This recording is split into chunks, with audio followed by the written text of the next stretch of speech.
In the grand tapestry of human history, few objects command the same mixture of reverence, fear, and artistic awe as the Japanese sword, the katana. It is more than just a weapon. It is a cultural icon, an artistic masterpiece, and a symbol of a philosophy that has captivated the world for centuries. To the uninitiated eye, it is a simple, elegant, curved blade, beautiful in its lethal grace. Its silhouette is unmistakable, its reputation legendary. It has been mythologized in countless films, books, and legends as a blade capable of slicing through silk scarves and enemy armor with equal, impossible ease. But the true story of the katana is not one of fantasy. It is a story far more compelling. It is a story of geology, of chemistry, of artistry, and of a spirituality so profound it borders on the religious. The katana is the result of a nation's unique circumstances, a country with poor quality iron ore, but with an abundance of patience, ingenuity, and a deep-seated cultural obsession with perfection. The Japanese swordsmith could not rely on the quality of his materials alone, as his European counterparts often could. He was forced to become an alchemist, a master manipulator of fire, water, and steel, transforming a lump of imperfect iron into a blade that was both incredibly hard and incredibly resilient, a feat that modern metallurgy still struggles to perfectly replicate. The soul of the katana, therefore, is not born from magic. It is born from a problem, a challenge. And the solution to that challenge is a long, arduous, and deeply meditative journey that begins not on the battlefield, but in the quiet heart of a sacred workshop. In the social hierarchy of feudal Japan, the swordsmith held a unique and deeply respected position. He was not considered a mere blacksmith or a simple artisan. The greatest masters, men like the legendary Masamune, were seen as spiritual leaders, men whose work was a form of active prayer. A swordsmith's workshop, his forge, was considered a sacred space, a Shinto temple in its own right. Before beginning the forging process, the master smith would undergo rituals of purification. He would wash himself in cold water, don the simple white robes of a priest, and pray before a small shrine, the kamidana, that was always present in the forge. This was done to appease the kami, the spirits of the elements he was about to command, the spirits of fire, of water, of metal, and of the earth. The work of creating a blade was seen as a dangerous and spiritually charged act. He was, in essence, trying to imbue a lifeless object with a living soul, and such an act required the utmost purity of heart and clarity of mind. This spiritual dimension was not just for show.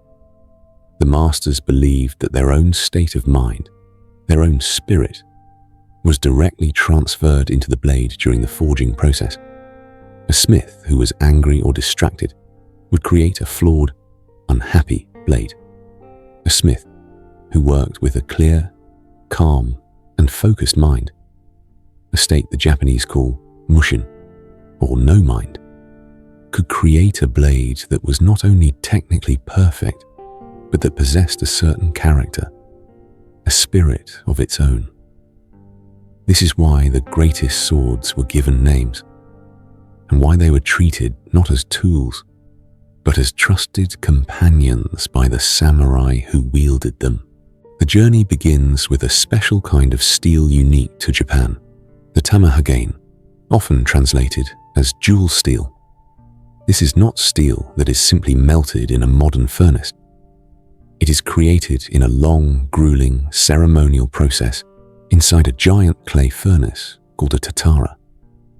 For 3 days and 3 nights, a team of men work continuously, feeding the tatara's fiery mouth, with alternating layers of satetsu, iron sand, and charcoal.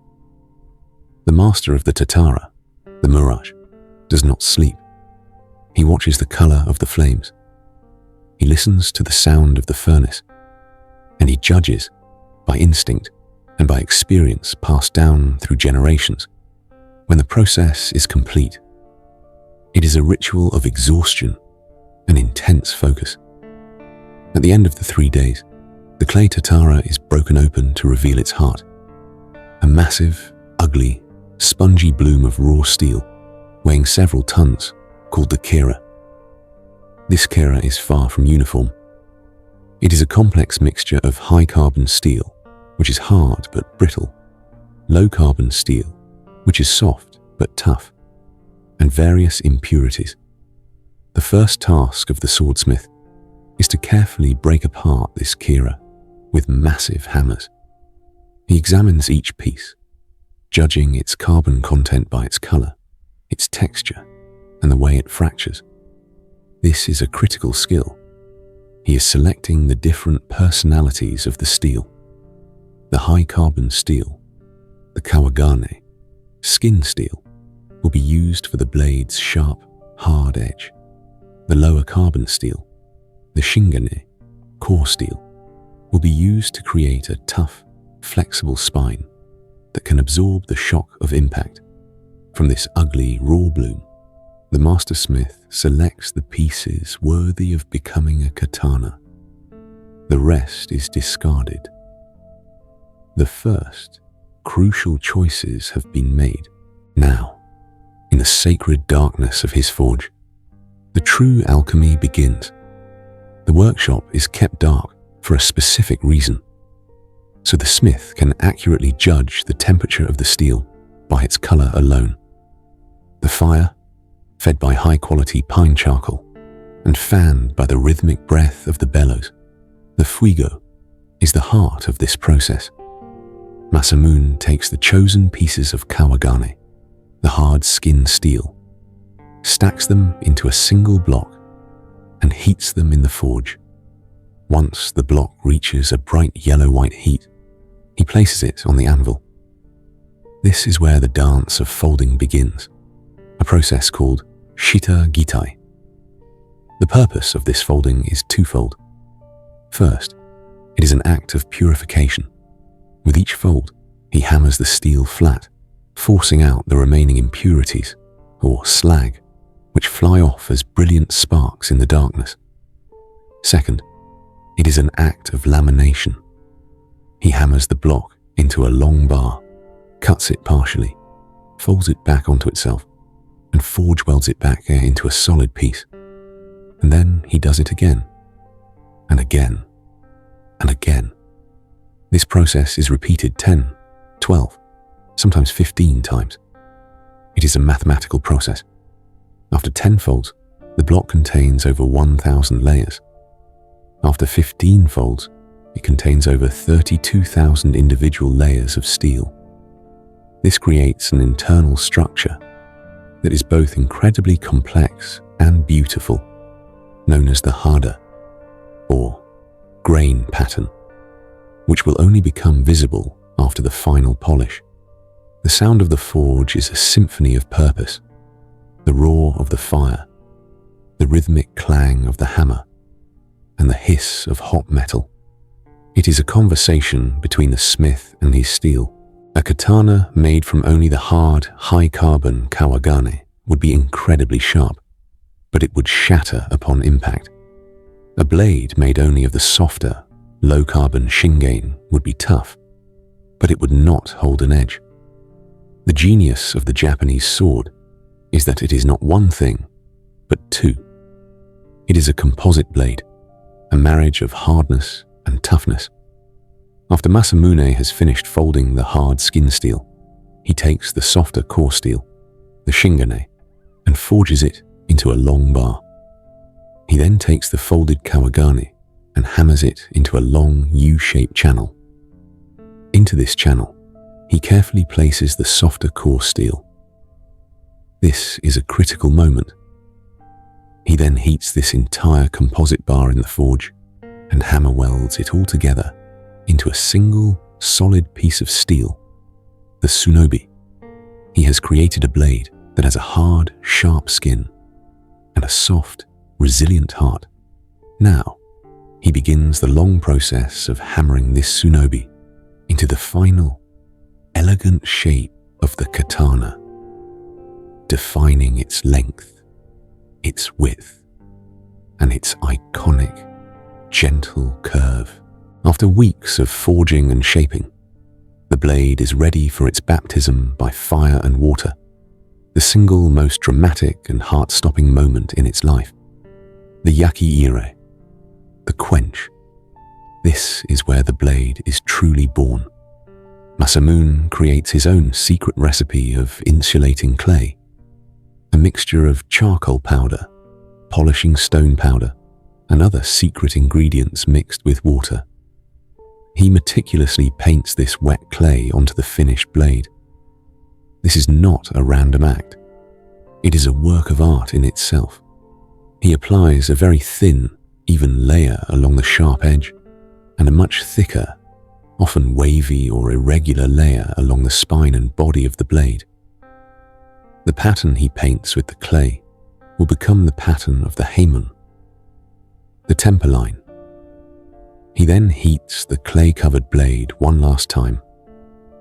With the unwavering focus of a surgeon performing a life or death operation, he watches the color of the glowing steel through the thin layer of clay on the edge.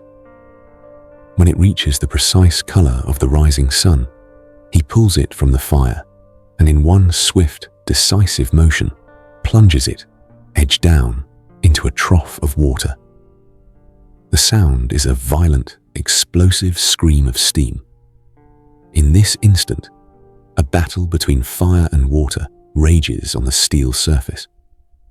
If the heating was a few degrees off, if the clay was too thick or too thin, if the angle of entry into the water was wrong, the blade will crack, and weeks of devotional work will be lost forever in a heartbreaking instant. But if the quench is successful, a miracle of metallurgy has occurred. The thinly coated edge cooled almost instantly, transforming its molecular structure into martensite, a form of steel that is incredibly hard. The thickly coated spine cooled much more slowly, remaining softer and more flexible. This differential hardening forces the blade into its final, beautiful curve, and it creates the hamon, the visible line between the hard edge and the softer body. The blade is now functional, but its soul is still hidden. Now begins a new, quieter form of patience, the togi, or the final polish. This can take even longer than the forging. For weeks, Masamune will sit, hunched over his work, slowly, meticulously, polishing the blade with a series of waterstones, each one progressively finer than the last. He is not sharpening the blade. He is revealing its inner beauty. Under his patient, expert hands, the soul of the blade slowly emerges from the dull, grey steel. The misty, cloud-like hamon appears. The heda, the subtle, wood-grain pattern of the thousands of folded layers, becomes visible. The blade begins to breathe. It begins to live. One day, a young apprentice, Kenji, who had spent years doing nothing but sweeping the forge floor and tending the fire, was finally allowed to touch the steel. Masamune did not teach him with long speeches. He took the boy's hand, placed it on the shaft of the hammer, and simply let him feel the rhythm of the strike. "The hammer is easy," the old master whispered, his voice raspy from a lifetime of smoke and fire. "The fire is easy. The difficult part is to be quiet enough to listen to the steel. It will tell you when it is thirsty for the fire and when it is tired. The even more difficult part is to put a piece of your own quiet soul inside it, so that the blade may have one. In that moment, Kenji understood that he was not learning a craft. He was receiving a sacred trust, a lineage of spirit passed from master to apprentice. When a blade was finally complete, polished to perfection, it was ready to be named and to meet its purpose. A samurai, often a high-ranking lord, would arrive at the humble, dark workshop. Masamune would present the finished blade in a silent, formal ceremony. The samurai would hold it for the first time, feeling its weight, its perfect balance. He would admire its flawless, mirror-like surface, seeing the universe contained within its hamen. He would see the signature of the master, painstakingly chiseled into the tang of the blade, the nakago. The blade, born of fire and water, of sweat and prayer, now had a purpose. It was no longer just an object of the forge. It was the extension of the warrior's will, the embodiment of his honor, a companion for life. Masamune, one day, would pass into legend. His name would become a benchmark for perfection, a myth whispered by other smiths for centuries to come. But he did not truly die. His spirit, his unwavering patience, his relentless pursuit of perfection remained, locked forever inside the crystalline structure of his blades. When you look at a true katana made by a master, you are not looking at a mere piece of metal. You are looking at a man's soul, crystallized. You are looking at hundreds of hours of focused, silent, meditative work. And perhaps, if the world is quiet enough, and you hold a masterpiece very, very still, you might just feel it. A faint, almost imperceptible vibration. The soul of the blade, humming quietly to itself across the centuries.